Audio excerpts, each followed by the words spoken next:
Boa noite, turma! Tudo bem? Turma, hoje nós vamos começar a falar um pouco sobre semicondutores. Então nós vamos entender melhor o que são elementos condutores, elementos isolantes, né? E elementos semicondutores. Iremos entender a questão do dispositivo que nós vimos na prática, aí, né? Uma parte já viu, outra parte vai ver aí. Nós vamos estudar o dispositivo LED, né? A gente vai ver de forma mais teórica como ele surgiu e iremos fazer uma análise de circuito, tá? Então, resumindo aqui com objetivos, né, para essa aula de hoje, temos o seguinte: a introdução do dispositivo semicondutor, na sequência os principais elementos semicondutores, quais são os tipos, características, na sequência material trivalente e material pentavalente, algo importante aí que todos entendam para entender o conceito de semicondutor. Diodo de junção, vou falar um pouco. Vou focar hoje mais no diodo emissor de luz, que já estamos vendo alguma coisa lá em MCE. E por fim eu vou fechar com um exemplo teórico, tá, de análise. Então tem ali um circuitinho com LED e nós iremos identificar ali as características de corrente, resistência e tensão para o circuito. Legal, então uma introdução aqui breve, né, sobre dispositivos semicondutores. Nós temos que os dispositivos semicondutores eles surgiram da união de dois conceitos. Do conceito de material condutor, né, que é aquele que permite a passagem de corrente elétrica em seu interior, quando submetidos a uma diferença de potencial. E daí temos vários exemplos, né, conhecidos aí: alumínio, cobre, ferro, entre outros. E temos também o material isolante, que são aqueles que não permitem a passagem de corrente elétrica em seu interior, em condições normais. Então nós temos ali o caso da madeira, do plástico, porcelana, próprio fenolite, que a gente utiliza ali na confecção de placas de circuito impresso, também é um exemplo de isolante, tá? Então o condutor é aquele que abre a porteira e os elétrons vão embora, começam a circular. E o isolante é justamente aquele cara que fecha a porteira, né? Aquele material que não deixa os elétrons circularem ali livremente. Se não tem elétrons circulando, não temos aí o conceito de corrente elétrica para esse tipo de material, né? Então, o fluxo ordenado de elétrons eles não existem no material isolante. E no material condutor, eles existem aí fortemente, né? Nós temos aí correntes, se forem limitadas apenas por um material condutor, o caso de um curto-circuito, né? Por exemplo, o cobre, né? O cobre a gente encontra como condutor dentro de uma residência, por exemplo. Se fechar um fio de cobre entre fase neutra, é um curto-circuito, porque o cobre ele permite a circulação dos elétrons fortemente. Então os elétrons passam pelo cobre ali tranquilo, porta aberta, tá? E já em porcelana, por exemplo, isso não ocorre. Inclusive temos isoladores aí de porcelana em poste, vidro, né? Se encontra também aqueles isoladores, vamos pôr verde claro, né? Às vezes passa por torres aí de transmissão e tem uns isoladores que lembra aí um prato, né? Então é um isolador verde claro, meio transparente, é um isolador de vídeo para isolar justamente a alta tensão, né? A alta média tensão que passa ali nas torres, para que o potencial não fique na torre. Por isso que tem esses tipos de isoladores. Daí temos vídeo, polímero, né, porcelana, tem toda essa questão aí. Muito bem, agora falando do conceito de semicondutores, nós já entendemos ali que temos material condutor e material isolante, mas o que ocorre se eu unir, de uma certa forma, o conceito de isolante com condutor? Se a gente fizer essa união de conceitos, nós chegamos nos dispositivos semicondutores, tá? Eles são geralmente de silício ou germânio, né?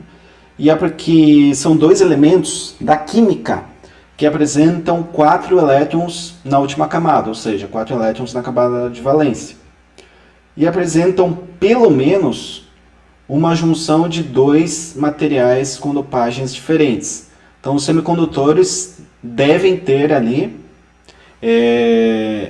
dopagens distintas, né? Dopagem é basicamente a inserção de um elemento, de uma impureza, a material intrínseco. Material intrínseco é aquele material principal do semicondutor.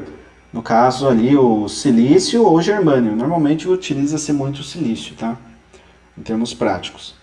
E o que ocorre? O silício ele tem essa característica aqui de 4 elétrons na camada de valência.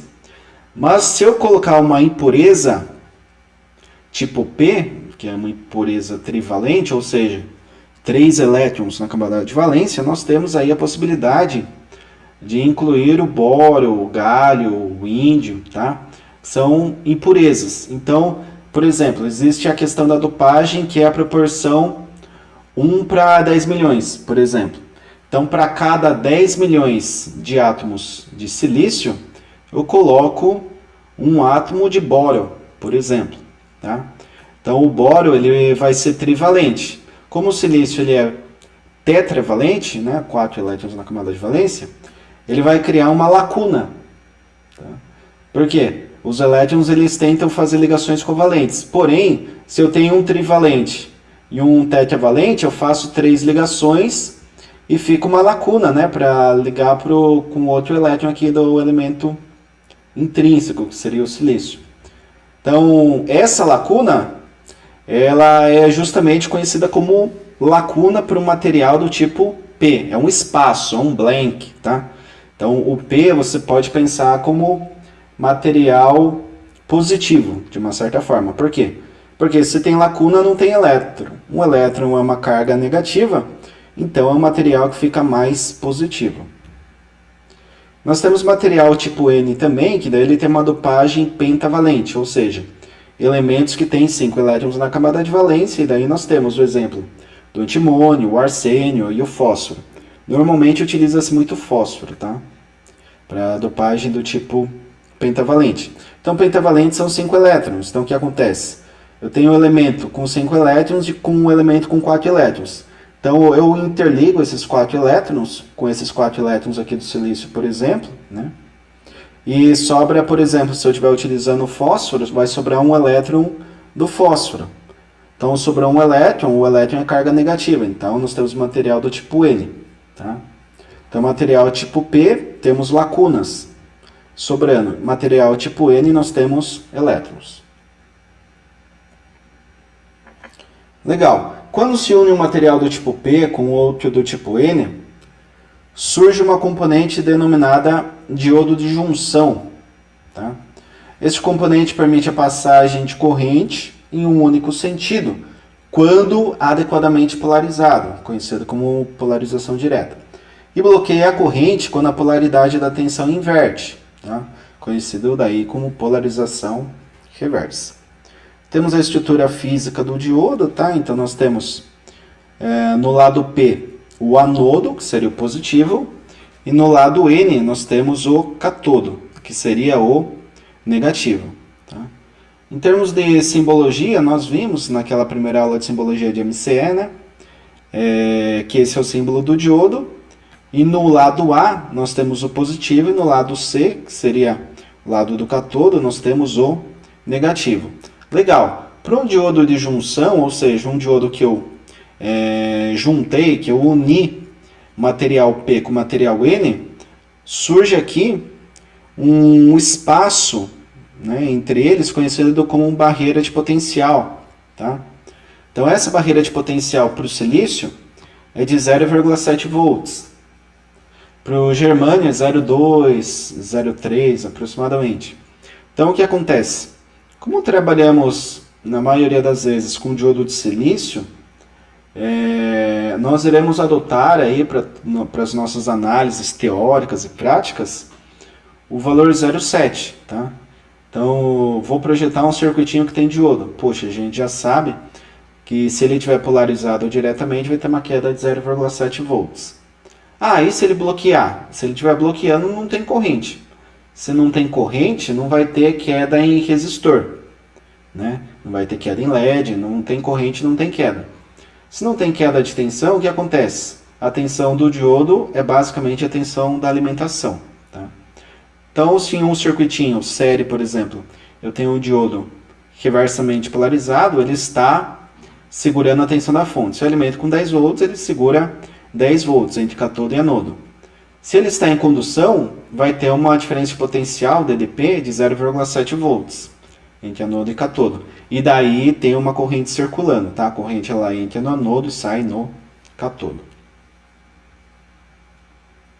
Muito bem, e agora eu vou comentar de forma um pouco mais técnica aí, né?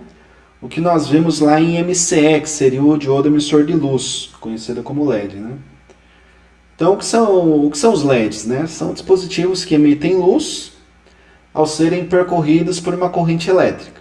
Esse é o conceito. Isso ocorre quando uma junção tipo PN, né, que nós vimos agora de pouco, polarizada diretamente, é percorrida por uma corrente de valor adequado a uma radiação luminosa que é emitida. Tá? Então, nós temos uma radiação luminosa se existe uma corrente adequada circulando. E se a corrente é muito alta? Não é adequada, então queima o dispositivo. E se a corrente é muito baixa? Emite uma radiação luminosa muito baixinha, ou nem chega a emitir uma radiação luminosa. Por isso que nós temos que projetar um circuitinho em cima do dispositivo LED, tá? Que vem lá do inglês, Light Emitting Diode, ou diodo emissor de luz, conforme eu já disse. Então nós temos que dimensionar um circuito para o LED. Aqui está o símbolo do LED, né? Como vocês já viram lá na aula de MCE. Temos anodo, cátodo. Esse é o símbolo de um diodo com duas setinhas que representam o LED. Analogia do símbolo, né, que seria esse carinha aqui, com a prática, já vimos aqui do lado do chanfre é o negativo, mas esse lado do chanfre também tem um terminal menor, que é o negativo, e por consequência o outro lado positivo. E comercialmente nós temos isso daqui. Esses daqui são os LEDs difusos, né, que eu já falei, já demonstrei com vocês na prática. E temos os LEDs também de alto brilho, que será visto também aí na aula de MCE. Tá? Muito bem, agora falando da polarização direta. Temos ali o diodo emissor de luz e eu quero polarizar ele. Como que eu faço? A polarização de um LED consiste basicamente em calcular o valor de um resistor que estabeleça uma corrente específica em seus terminais. Como a queda de tensão pode variar de 1,5 a 3 volts, para LEDs de mesma família, se o LED precisar ser trocado, a intensidade da corrente pode sofrer alterações e, consequentemente, alterar a luminosidade. Então, esse é o circuito exemplo de polarização. Temos uma fonte de corrente contínua, um resistor, uma corrente que deve ser controlada por esse resistor e uma queda de tensão aqui no LED. Obviamente, essa corrente só tem um caminho, então ela sai da fonte, passa pelo resistor, que vai limitar a corrente, que chega no LED, passou a corrente no LED e ele emite luz. A fórmula para o cálculo é essa daqui. Tá? Então nós temos um valor da fonte bem definido, o valor da tensão e da corrente do LED também é definido por manual, né, datasheet. O que acontece? Eu jogo isso daqui na fórmula e calculo o resistor. Calculando esse resistor eu vou ter aqui uma tensão limitada e uma certa corrente circulando nesse LED. Tá? E aqui eu trago um exemplo teórico, né? Eu peço para que se determine a corrente em um circuito, passo o circuito. Então, olha só, nesse caso, eu já tenho o valor da resistência, né? Então, está mais fácil. Tenho a tensão de alimentação, 6 volts, equivale aí a 4 pilhas, tá? Cada pilha é de 1,5 volts. Se eu multiplicar por 4, dá 6. Então, 6 volts de alimentação, 390 ohms nessa resistência. E um LED aqui de potencial de junção de 1,5 volts. Tá? Qual a corrente? Tranquilo, é essa formulinha. Só que eu tenho o valor de resistência, que é 390, tenho o valor da fonte de corrente contínua, que é 6, e tem a queda do diodo, que é um diodo emissor de luz, né? No caso aqui um LED de 1,5. Não tem o ID, então nós teremos algo parecido com isso daqui. 6 menos 1,5 dividido por ID igual a 390. Como esse cara está no denominador, que a gente chama, na parte de baixo, eu posso passar ele para o outro lado no numerador, multiplicando esse número. E eu passo esse número aqui, 390, para baixo. Eu troco de lugar, tá? 390 com o ID. Eu só posso trocar de lugar se eu tiver um carinha no denominador e outro no outro lado da igualdade no numerador. Eu troco de lugar com eles, entre eles, né? Muito bem. Então eu terei 1,6 menos 1,5, conforme estava aqui, dividido por 390. Porque eu troquei de posição o ID com 390. Tá? Então o 390 que estava aqui em cima do lado esquerdo foi lá para baixo do lado direito. E o ID que estava aqui embaixo do lado direito foi lá para cima do lado esquerdo. Fiz a continha, 6 menos 1,5, 4,5. Dividido por 390, chegamos em 0,011538 amperes. Nossa, professor, número minúsculo. Que tal a gente utilizar um submúltiplo? Sim, boa ideia. Então, se eu utilizar um submúltiplo, ó, uma casa, duas casas, três casas. Três casas da esquerda para a direita, eu tenho o submúltiplo milli. Então, nós calculamos aqui uma corrente de 11,538 miliamperes. Ah, professor, nossa, que legal, corrente teórica, mas na prática vai ser em torno disso também? Vai ser em torno disso, tá? Tem uma aula aí de MCE que eu fiz na prática, né? Eu montei um circuitinho com LED, que é bem parecido com isso daqui, tá? Tinha o mesmo valor da fonte, um valor aqui do LED de 1,9 volts aproximadamente, e um resistor ali de 300 e poucos ohms também. O que acontece? Eu fiz ali o cálculo e cheguei em 10, alguma coisa na teoria, né? Foi medir na prática, que é onde eu gravei a aula para vocês de MCE, e bateu ali 10,7 miliamperes. Então perceba, de fato, o que a gente calcula aqui na teoria é muito próximo ao que nós encontramos na prática. E tem que ser, porque senão esse carinha queima, né? Ele não suporta uma corrente que seja superior a 20 mili. Então nós trabalhamos ali numa margem aí de tolerância, né? Entre 10 e 15 miliamperes está legal. Ah, posso projetar em 20 mili? Pode, tá? Mas você está projetando no limite. Se essa fonte aqui for um pouco maior de 6 volts, já vai ter uma circulação de corrente aqui um pouco maior de 20 mili.